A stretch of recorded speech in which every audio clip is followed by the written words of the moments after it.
So what I'm going to do in this presentation is give you an overview really from legacy 911 or where we are today in 911 all the way through the funding mechanism and all the way into next gen. And we're going to do that in 20 minutes. So if you have questions, please, the intent is to make sure you get a good overview, so please ask me questions as we go along. So this is what we're going to cover, an overview of the 911 system. I'm going to talk about SETNA and the revenue and expenditures portion of it, and then get a little bit into next gen. So I'm going to trace a call through our current 911 system using a basic map. And then once we get an understanding of each of the components in there, I'm going to tie that network back to the SETNA funding and show you how each of those map to each portion of our network and show you the percentages of our average, about 102 million a year, which is what we spend on the 911 network, and how those map to each of those major expenditures. And then we're going to discuss next gen a little bit and some of the changes that are coming down the way. So this is just a quick snapshot for 2016. We had about 28.5 million calls. About 80% of those are wireless. The other interesting thing to note on this slide is there were about 5,000 text messages. So if you look at overall percentages, that's a very, very low percentage. So if you're hearing any chatter out there in the PSAP community about concerns of text to 911, we are not seeing it overrun any call center now. It's usually a really small percentage of their overall call volume. So this is a basic architecture. So up in the upper left corner there, you see it says landline. That's an old telephone, or just a plain old telephone. And that would come in, when you make your 911 call, that's going to come into an end office switch, some switching center that's processing that call. That call then goes to what we call a selective router. Those are state-of-the-art technology in about 1978. So that's the decision maker in the system. And so what it's going to happen at this point is we're going to go down to this, what we call the automatic location information database. And that's going to tell us where do we route that call? What PSAP does that telephone call go to? So it takes that information, sends it back to the selective router. The selective router now knows where to send that call, and we send it to the PSAP. We still don't know where you are, though. We just know the right PSAP to send the call to. So now we need to go back to this database and figure out where you are. So we go back to the database then looks up where you are, we send that information back to the PSAP, and now we know where you're at. This typically happens in about 3 to 5 seconds, but there can be other challenges in the network where it slows that down. So this system was in place for a number of years. I don't know what, mid-90s, cell phones came around. And so what they did was they just put cell phone switching right on top of this. So what happens, it follows essentially the same path. But when you make a 911 call, we go to this MSC, or Mobile Switching Center, and that interfaces with this database. And in that database is a pseudo record, because we don't know where your mobile telephone is. We have no idea. So what we do is we populate that pseudo record based on information from the tower to figure out where you are. Comes back to the selective router. We go down and figure out where to send it to the PSAP. The PSAP does the location information, and now we know where you're at. So that was working great. Along came VoIP. So we put that into essentially the same network. It follows a similar path to what wireless does. If that wasn't enough, we thought text to 911 was a good idea. Most of those solutions are over the top, going through an internet solution that goes right into the PSAP. So that's, a couple of minutes overview on our current 911 network. So any questions before we go on? Because we're going to use this diagram again and again to tie back to our expenditures and how we break things out within the 911 system for the state of California. So from there, just a little summary. It's based on 1970s technology. That's what we're working on today. It supports voice and limited data. The infrastructure is well beyond end of life. And it certainly doesn't meet the current needs of our technology. There's a lot of limitations with this technology. So, like the picture there, very reliable, very dependable, does a lot of good work, but it's dated. So now from there, I'm going to talk a little bit about the SETNA fee structure. So SETNA is the State Emergency Telephone Numbering Account. It was established in the 70s, about the same time as all this technology was coming into place. We collect revenue on a percentage of the intrastate calls. So those are the calls that are made from California to California, intrastate, within the state. So when this system was first designed, it made a lot of sense. Remember the long distance numbers and being able, it was very easy to track. However, intrastate call revenue is declining, and I'm going to talk about that. It's primarily due because the revenue associated with your wireless bill, most of that revenue goes toward data, not voice. And we're only collecting the fee on the voice portion. So that's primarily why this is declining. So this chart shows the status of the interstate revenue and what's happened over the years. So you see we are about a 6% drop every year from year to year. Until last year, well, 2015, we had a 9.6% drop. This most recent year, we only saw about a 1% drop, right? So it's still declining. So the one to look at is the purple line at the top, which is total revenue. So our total revenue is continuing to decline. It's not going down as fast as it was, but we are still in a declining mode, and that's a problem. Yes? I'm assuming that the numbers have an extra 3 zeros? Yes. Okay. Yeah. As we're not pulling in billions. Oh, no. This is billions of revenue, and then we take a percentage of that. Okay.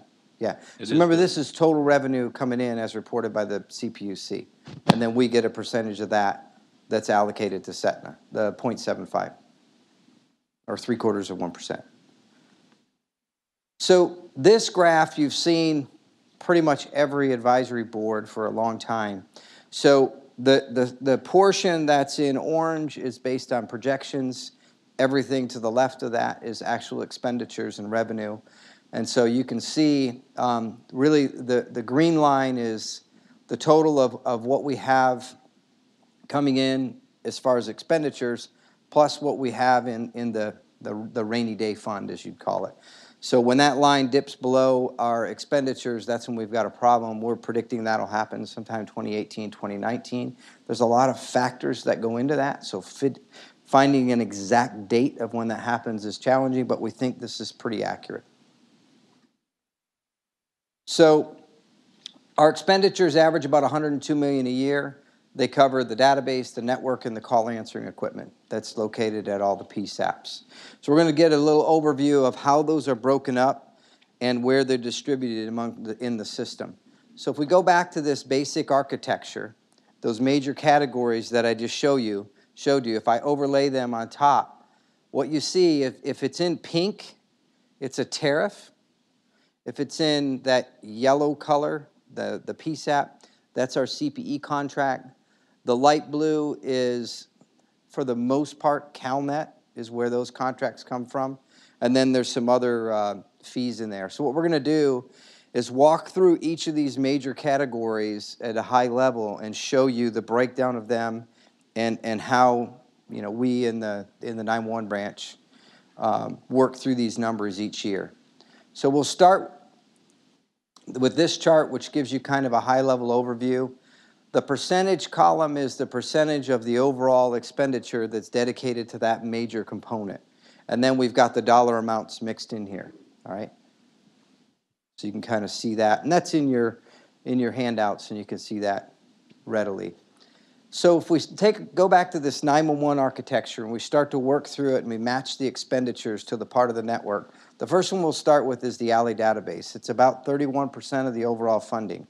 So that database includes the maintenance of the database, which is that big yellow circle on the left part of the slide there. There's primarily 2 carriers that are managing that for us, AT&T and Frontier. And then in addition to that, in the center, all of the local exchange carriers, the ILECs, and smaller companies there, they also maintain this same type of record for any phone numbers that they are responsible for. And then we have the county coordinators that are doing updates and feeding them back into the process as addresses change and things change. And this is all on the wireline portion Because remember, for your wireless calls, it's a pseudo record that we have in there, so it doesn't really apply to this. So this is just for the wireline calls. This is all set up based on a tariff. The tariffs are established with the carriers working with the CPUC. They follow this manual. It's about 1.5 inches thick on the guidelines. They submit those into the CPUC following those procedures, and the tariff is established. Competitive pricing is not part of that process, interestingly enough. And the 911 branch is not part of that either. Once the tariff is established, we receive the tariff, and then we make sure when we receive the bills from these various carriers that they're following the tariff, but we're not involved in establishing it. Budge, quick question. Because wireline phones are declining, has the cost of maintaining this database gone down over the last few years with the amount of people that are now using wireless phones exclusively and not using a wireline phone?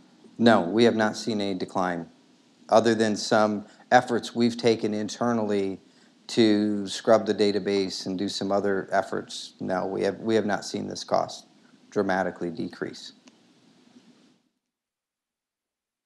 So the next portion is the call answering equipment or the customer premise equipment that's at the PSAPs. It accounts for about 30% of the SETNA fund. So I'm going to show you a graphic here. This is the process we go through, our funding process. We have a whole chapter in our operations manual. This is very busy. I put this up here just so you can see. We do have a process in place. And we have our PSAP advisors that walk the PSAPs through this. So the takeaways are it's a well-defined process. It's a variable cost because it depends on which PSAPs are replacing their equipment in that year. Replacement cycles are about 5 to 7 years, and we don't pay any maintenance costs past year 7, which helps keep things current. We found that when a PSAP has to pay for their own maintenance, they're much more inclined to replace their equipment. Reimbursements are based on call volume. We have the metrics established. And it's important to understand that the call answering equipment is typically about 20% or less of the total cost in the PSAP. All the other costs are on the PSAP. So that would be that the cost that they have for computer-aided dispatch or the radio console or the records management system, personnel costs, all those things are on the PSAP. We're just focused on the call answering portion. So that's about 30%. So the next piece is the 911 network and services and tariff process. And so all those areas you see in pink are associated with those various costs. They account for about 17% of the SETNA fund and includes end office trunks, some alley network services, alternate answer, and tandem-to-tandem circuits are all included in those pink areas that I've shown. The next piece is the 911 network and next-gen 911 projects. So this accounts for about 8% of SETNA. So these are all the T1s and the MPLS circuits or the IP connections that we have in place for call handling of systems. Next-gen 911, ESI nets that we're building out is part of this right now. And AT&T Alley Network is reimbursed off of this CalNet contract. So up till now, we've already accounted for about 85% of the total costs each year for SETNA. The next piece is the wireless Alley database. So this is that database that's maintaining that pseudo record that gets updated when you make a 911 call from a mobile device. It's about 3% of SETNA.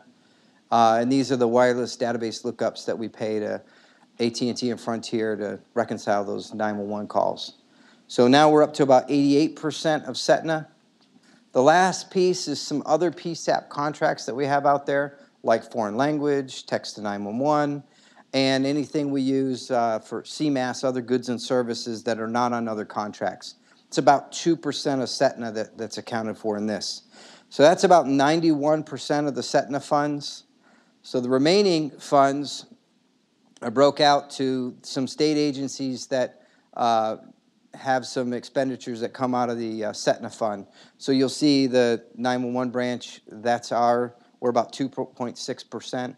BOE takes some to manage all the funds and all that. And Fiscal, which is our upcoming system for the state, is taking a small portion as well. So on average, we have about 102 million each year that we have in SETNA expenditures.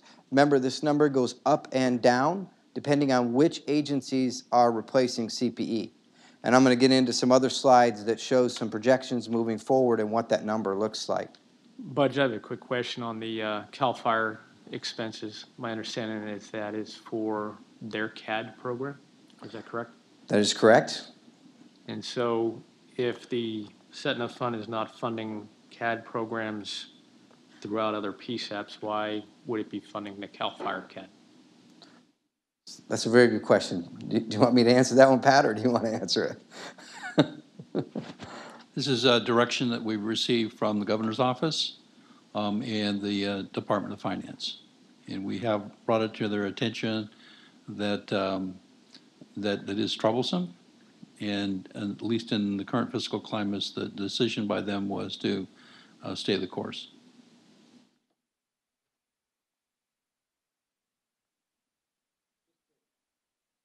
For the chief, this has been a topic that's come up. I turned it on, Paul, it's not working. Just one for the newer board members, this is a topic that's come up probably, Charlie, for 8 years. Yeah, I mean, so anyway, kind of the same. We've brought up the same point and the response has been the same. I have a question. So is the prohibition against using those funds to purchase CAD for agencies other than CAL FIRE based in regulation or statute or policy? There is a FCC policy on this that directs that it be used only for the 911 system, not for other purposes. That issue has been, and that point has been escalated, but with no change of direction. So There's also a California government code that the way the SETNA fund is written, that it's supposed to be to 911 call answering only. And so I can get you the government code section there's if a you want to read government it. code section that mandates For that California code, yes. and that, is there an exemption for CAL FIRE in there? No, sir. Thank you. Can this body do anything to send a message? Is there any direction that we could give? I believe that message has been sent numerous times, but the direction that we are under is that we will stay the course. So this on this slide, that piece, all these other state agency expenditures, they are removed before the funds are even passed off to the 911 branch. So just if that helps you with the process. So we're not approving or disapproving, or we don't even see these funds that are allocated to the other state agencies. I guess my point would be that if we're going to not have the funding to do what we need to do for the basics of this program, and yet we're still funding that should be of concern to everybody. And, Agreed. I think maybe a point needs to be made again. Yeah, agreed. So this slide is just an overview. I'm not going to read. Oh, I'm sorry. Go ahead, Paul. Just to clarify, would it be in the best interest of the professional groups that we represent, maybe to go back to those leadership group, that leadership and the membership, to see if we can get some sort of support from them to try to change this? I can tell you as a member of Cal Chiefs, and myself and Chief Carter had this conversation with the Cal Chiefs leadership, and this is and has been a concern. Whereas, as the sheriff pointed out, I mean, there is a government code that stipulates you should not be doing this, and yet the state is. So we do have a concern about it, and we would like to have a resolution to it, especially given the fact that in financial times that we're in and we're facing within the next year, this fund is going to be at critical levels to provide the basic 911 services. I think the focus is going to be revamping the whole thing, and hopefully in that process, all of this will be corrected. It would be the goal, to take on the bigger fight of revamping the entire way the fund is currently collected, including the tariffs and things of that nature. That's really the focus right now for us. And in that process, hopefully everything else will get cleaned up as well.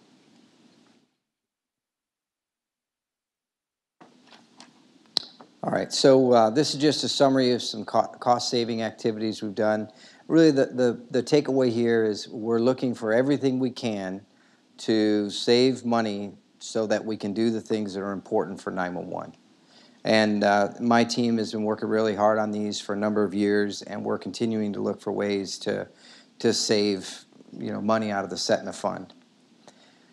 So this is a summary of the fund condition statement that you usually get each and every meeting that I present to you. So what I've done is I'm going to project out over the next few years where we see the fund based on our current build-out plan for next gen and what we know about agencies who have declared their desire to replace their CPE equipment.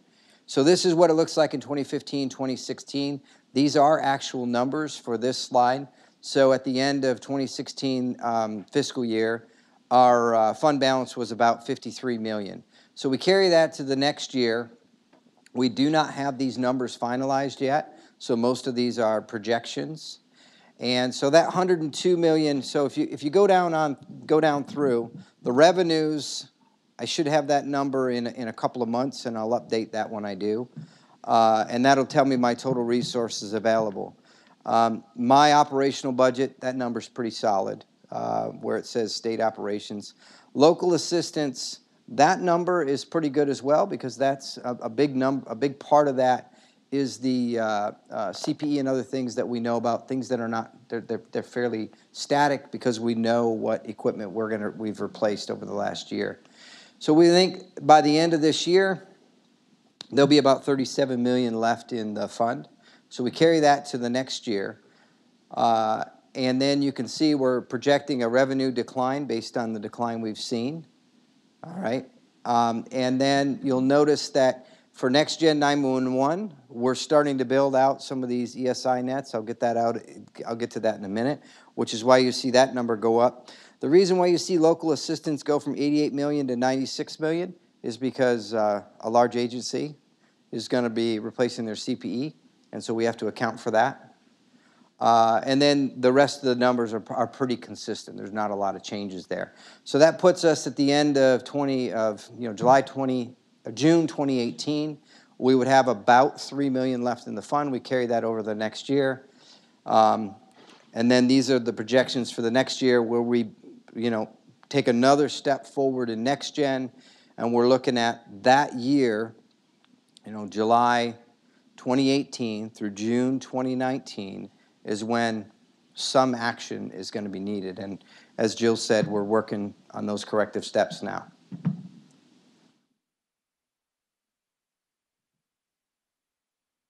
And keep in mind the 2016, 2017 numbers will probably change when we finally get the final number in from Department of Finance and BOE. All right, and you've got a copy of this in your handouts. So let's talk a little bit about Next Gen. So that's where we are now. You saw we're allocating some resources, both funds and personnel, to Next Gen. Well, why Next Gen? Well, one thing it's going to do is faster call delivery. We've heard again and again that's very important. We all realize that. It's going to increase our routing accuracy. Right now, the routing that we have in place is based on technology that was state-of-the-art in 1980, when I started high school. That was a while ago. It's also increased efficiency, and it increases the routing and call overflow and backup. So if you think about an ESI net, it's an IP network. Right now, you've got an alt-answer switch in your back room. Someone else has a similar one in their back room. You have a problem, you call them. Hey, are you ready? Yep, I'm ready. You flip their switch, they flip theirs. The calls go. In an ESI net, anyone that's connected on that ESI net can take your calls.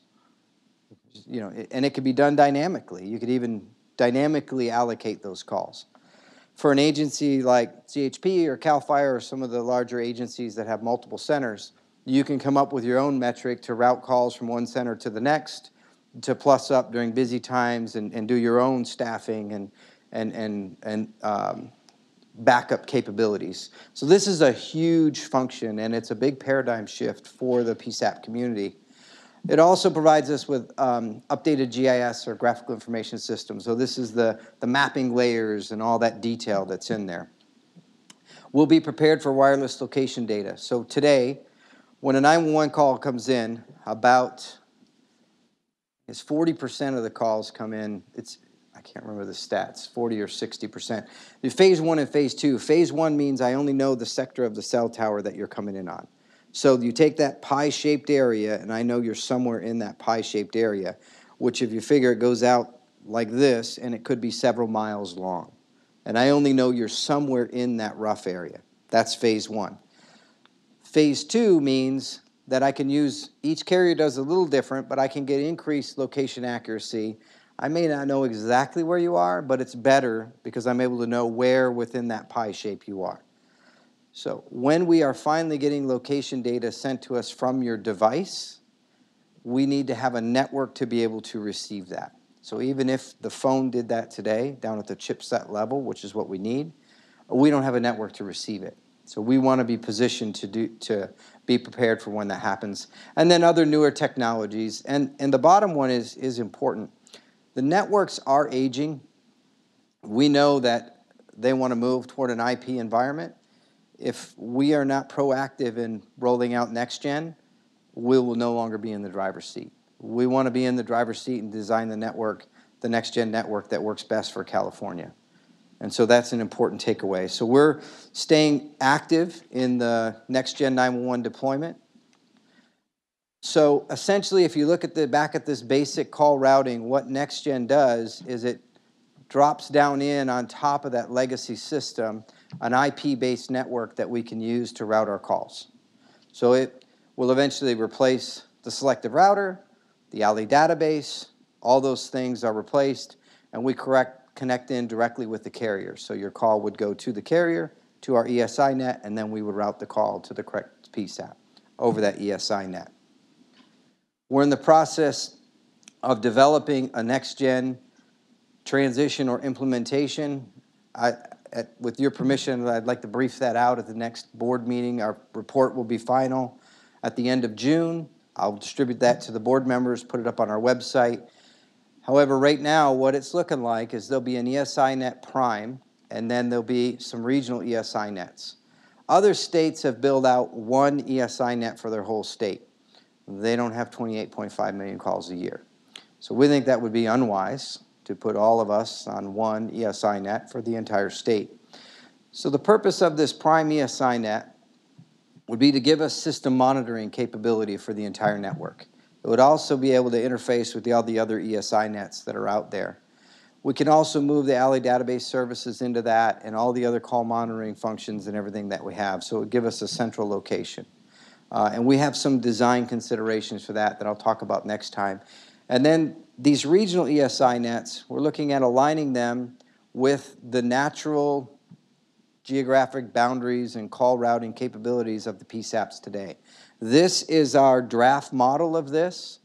So you see the prime, and then you see a region up north, and you see a total on the side there of the regions that we've got planned now.